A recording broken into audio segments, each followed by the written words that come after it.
इस एक्सप्लेनर में आपका स्वागत है। आज हम एक ऐसे क्रांतिकारी एयरक्राफ्ट की बात करने वाले हैं जो दुनिया भर में हमारे सफर करने का तरीका हमेशा के लिए बदलने वाला है। सोचिए, दशकों से एविएशन की दुनिया का एक सपना अधूरा है। आवाज की गति से तेज यानी सुपरसोनिक उड़ान भरना, वो भी जमीन पर रहने वाले लोगों के कानों को बिना कोई तकलीफ दिए। अब जरा सोचिए, लॉस एंजलिस से न्यूयॉर्क की फ्लाइट में आज भी 5 घंटे क्यों लगते हैं, जबकि हमारे पास इसे आधे समय में पूरा करने की टेक्निक मौजूद है। चलिए इस रहस्य से पर्दा उठाते हैं कि कमर्शियल उड़ानों की स्पीड दशकों पहले एक ही जगह पर आकर क्यों अटक गई। टेक्निकली आज के विमान कहीं ज्यादा तेज उड़ सकते हैं, लेकिन ऐसा होता नहीं है। तो ऐसा क्या है जो अब बदल रहा है?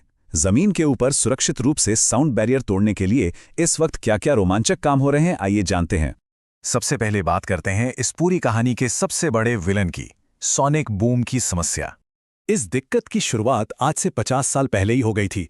1950 और 60 के दशक में जब मिलिट्री जेट्स जमीन के ऊपर से सुपरसोनिक स्पीड में गुजरते थे तो एक बेहद तेज और कान फाड़ देने वाली आवाज पैदा होती थी, जिसे हम सोनिक बूम कहते हैं। जमीन पर इसका असर इतना भयानक था कि लोगों के घरों की खिड़कियां तक टूट जाती थीं। अमेरिकी वायुसेना को शोर से हुए नुकसान के लगभग 40,000 क्लेम मिले। नतीजा, 1973 में फेडरल एविएशन एडमिनिस्ट्रेशन यानी FAA ने जमीन के ऊपर कमर्शियल सुपरसोनिक उड़ान पर पूरी तरह से बैन लगा दिया। इस एक बैन ने अल्ट्रा फास्ट ट्रैवल के सपने पर दशकों तक ब्रेक लगा के रखा। लेकिन अब चीजें तेजी से बदल रही हैं। इस पूरी परेशानी की असली जड़ है फिजिक्स का एक कॉन्सेप्ट, जिसे एन वेव कहते हैं। होता यह है कि जब कोई विमान आवाज की स्पीड से तेज उड़ता है तो उसके आगे और पीछे शॉक वेव्स बनती हैं। जब ये लहरें आपस में टकराती हैं और मिल जाती हैं तो जमीन पर एक जबरदस्त धमाका होता है। लेकिन इंजीनियर्स ने कमाल का हल निकाला। उन्होंने पाया कि अगर एयरक्राफ्ट के डिजाइन में कुछ ऐसा बदलाव किया जाए कि ये लहरें आपस में मिले ही नहीं, तो वो भयानक धमाका बस एक हल्की सी धमक में बदल जाता है, जिसे हम शेप्ड बूम कहते हैं। इसे ऐसे समझिए, जो ट्रेडिशनल एन वेव होती है वो हवा के दबाव में अचानक और बहुत बड़ी स्पाइक पैदा करती है, एकदम तेज झटका। लेकिन इसके बिल्कुल उलट जो नई शेप्ड बूम तकनीक है वो हवा के दबाव को काफी स्मूथ और स्थिर रखती है, और यही वो जादुई तकनीक है जो उस भयंकर शोर को खत्म कर देती है। इस बात का अंदाजा लगाने के लिए पुराने कॉनकॉर्ड विमान को याद करते हैं। जब कॉनकॉर्ड साउंड बैरियर तोड़ता था तो उससे निकलने वाला सोनिक बूम 105 डेसिबल का होता था। ये इतनी तेज आवाज थी कि इसे बर्दाश्त करना सच में बहुत मुश्किल था। लेकिन अब यहाँ एक बहुत ही बड़ा गेम चेंजर है। नासा के नए डिजाइनों का टारगेट इस 105 डेसिबल के कान फोड़ू शोर को घटाकर सीधा 75 डेसिबल तक लाना है। ये सिर्फ कोई छोटा मोटा अपग्रेड नहीं है, ये एक पूरी तरह से नया एक्सपीरियंस होने वाला है। जरा इस तुलना को देखिए। कॉनकॉर्ड का 105 डेसिबल का शोर कुछ ऐसा था मानो आप कार के अंदर बैठे हों और कोई जोर से कार का दरवाजा बंद कर दे, एकदम कान के पास।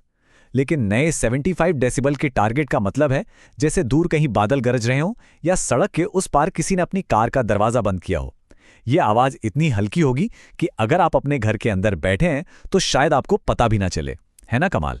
तो चलिए अब इस पूरी कहानी के असली हीरो से मिलते हैं, नासा का X-59 विमान। ये है नासा और लॉकहीड मार्टिन स्कंक वर्क्स द्वारा बनाया गया स्पेशल एयरक्राफ्ट X-59 क्वेस्ट। ये कोई साधारण जेट नहीं है। लगभग 24.75 करोड़ डॉलर की लागत से बना ये एक्सपेरिमेंटल विमान खास तौर पर 55,000 फीट की ऊंचाई पर मैक 1.4 यानी लगभग 1070 मील प्रति घंटे की स्पीड से उड़ने के लिए डिजाइन किया गया है। और इसका सबसे बड़ा मैजिक यही है कि इतनी तेज स्पीड पर भी जमीन पर मौजूद लोगों के लिए ये लगभग पूरी तरह शांत रहेगा। अब सवाल ये है कि आखिर ये हल्की धमक पैदा कैसे होती है? इसके पीछे का विज्ञान क्या है? कोई विमान बिना भारी शॉकवेव पैदा किए साउंड बैरियर कैसे तोड़ सकता है? इसका राज छिपा है इसके डिजाइन में। शॉकवेव्स को अलग रखने के लिए X-59 की नाक को अजीबोगरीब हद तक लंबा रखा गया है। इसकी कुल लंबाई लगभग 100 फीट है और इसका 1/3 हिस्सा तो सिर्फ इसकी नाक ही है। लेकिन इतनी लंबी नाक की वजह से एक बहुत बड़ी प्रॉब्लम खड़ी हो गई। कॉकपिट इतना पीछे और नीचे चला गया कि पायलट के सामने देखने के लिए फ्रंट विंडशील्ड यानी सामने का शीशा लगाया ही नहीं जा सकता था। तो अब पायलट सामने कैसे देखेगा? इसका एक बेहद स्मार्ट सॉल्यूशन निकाला गया, एक्सटर्नल विजन सिस्टम। सामने के शीशे की जगह विमान के ऊपर और नीचे हाई डेफिनेशन कैमरे लगा दिए गए हैं। ये कैमरे सीधे कॉकपिट में लगे 4K मॉनिटर पर बाहर का लाइव और एकदम क्लियर नज़ारा भेजते हैं। एक तरह से देखा जाए तो ये डिजिटल युग का पेरिस्कोप है। इस विमान को बनाने का तरीका भी किसी फ्रैंकेनस्टाइन मॉन्स्टर को जोड़ने जैसा है। पैसे बचाने और पूरा फोकस सिर्फ सोनिक बूम को कम करने वाले डिजाइन पर रखने के लिए इंजीनियर्स ने जुगाड़ का बेहतरीन इस्तेमाल किया। उन्होंने अलग अलग मिलिट्री जेट्स के पार्ट्स लिए, जैसे F-16 फाइटर का लैंडिंग गियर और F-18 सुपर हॉर्नेट का इंजन, और उन्हें कार्बन फाइबर और एल्यूमिनियम के एक बिल्कुल नए कस्टम डिजाइन किए गए एयर फ्रेम में फिट कर दिया। अब इसकी डिजाइन के सबसे मास्टर स्ट्रोक हिस्से को समझते हैं। इसमें इंजन को विंग्स के नीचे नहीं बल्कि डेल्टा विंग के ऊपर लगाया गया है।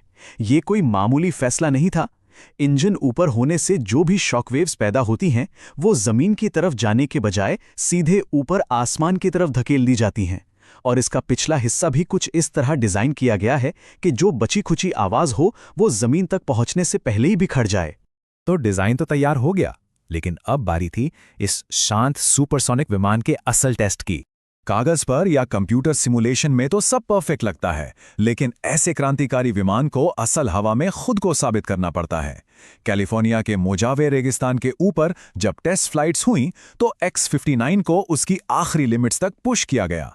अप्रैल 2026 तक इस विमान ने मैक 0.95 की स्पीड और 43,000 फीट की ऊंचाई को छुआ। इसकी मजबूती चेक करने के लिए पायलट ने रोलर कोस्टर जैसे पैंतरे आजमाए। जानबूझकर विमान में तेज कंपन पैदा किए गए ताकि यह पक्का हो सके कि आसमान की सबसे मुश्किल परिस्थितियों में भी ये विमान पूरी तरह सुरक्षित है। एक बार जब ये सुपरसोनिक टेस्ट पूरी तरह पास हो जाएंगे तब शुरू होगा इसका असली इम्तिहान, पब्लिक टेस्ट। नासा इस X-59 को अमेरिका के 4 से 6 शहरों के ठीक ऊपर से उड़ाने की तैयारी में है। हर शहर में करीब 1000 लोगों से फीडबैक लिया जाएगा। ये 1 महीने तक चलने वाला सर्वे होगा ताकि ये पता चल सके कि क्या विमान से निकलने वाली वो हल्की धमक वाकई में आम लोगों को परेशान करती है या नहीं।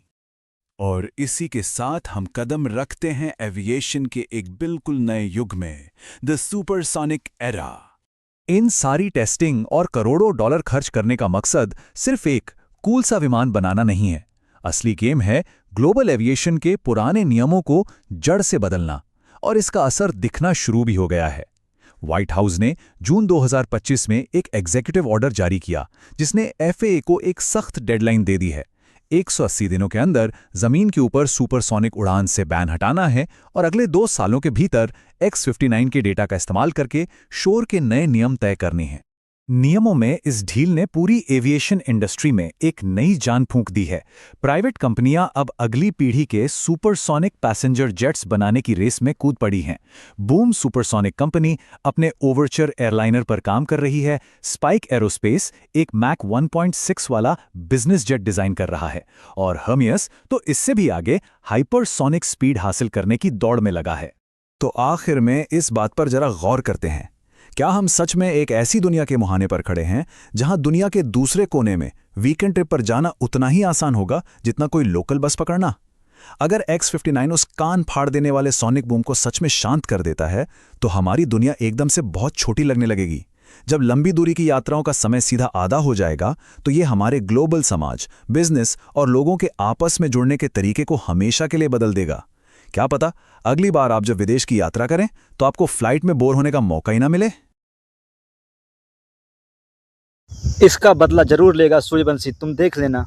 तुम जिस तरह से चिल्ला रहे हो इस छोटे से बच्चे पे, वो 15 साल का लड़का है। अच्छी बात है तुमने आउट किया, ये अच्छी बात है, पर जिस तरह से तुम्हारा जो ये बिहेव है